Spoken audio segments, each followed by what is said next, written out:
নমস্কার বন্ধুরা, আজকে বানাচ্ছি বাঁধাকপি ঘন্ট। বাঁধাকপি ঘন্ট বানানোর জন্য আমি কড়াইতে তেল গরম করে নিয়েছি। তারপরে এর মধ্যে দিয়ে দিচ্ছি আলুগুলো আমি আগে থাকতেই সামান্য নুন দিয়ে সিদ্ধ করে নিয়েছি, তাই ভাজার সময় আর নুন দিলাম না। আলুগুলোকে লাল করে ভেজে নিচ্ছি। আলুগুলো ভাজা হয়ে গেছে, এবার আলুগুলোকে তুলে নিচ্ছি।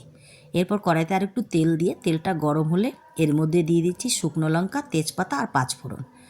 তারপরে পাঁচফোড়নগুলো ভাজা হয়ে গেলে এর মধ্যে দিচ্ছি বেটে রাখা পেঁয়াজ আদার পেস্ট, আর দিচ্ছি পরিমাণ মতো নুন, হলুদ গুঁড়ো, জিরের গুঁড়ো, লঙ্কার গুঁড়ো, আর দিচ্ছি টমেটো কুচি আর কড়াইশুঁটিগুলো দিয়ে বেশ খানিকক্ষণ মশলাটাকে কষে নেব।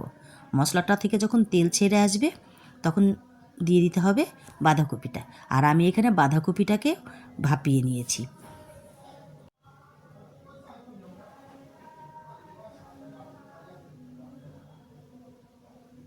এবার বাঁধাকপিটাকে বেশ ভালো করে নাড়াচাড়া করে কষে নিতে হবে।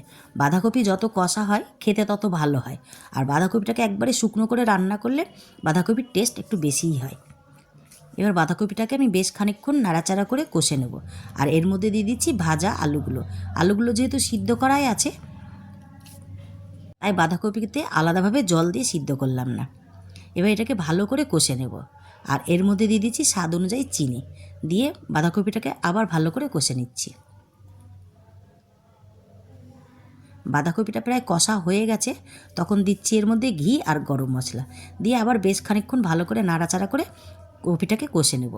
আর ঘি আর গরম মশলা দিলে বাঁধাকপির টেস্ট আরও বেশি সুন্দর হয়। বাঁধাকপিটা আমাদের হয়ে গেছে, এইভাবে একবার করে খেয়ে দেখুন, খেতে ভালোই লাগে।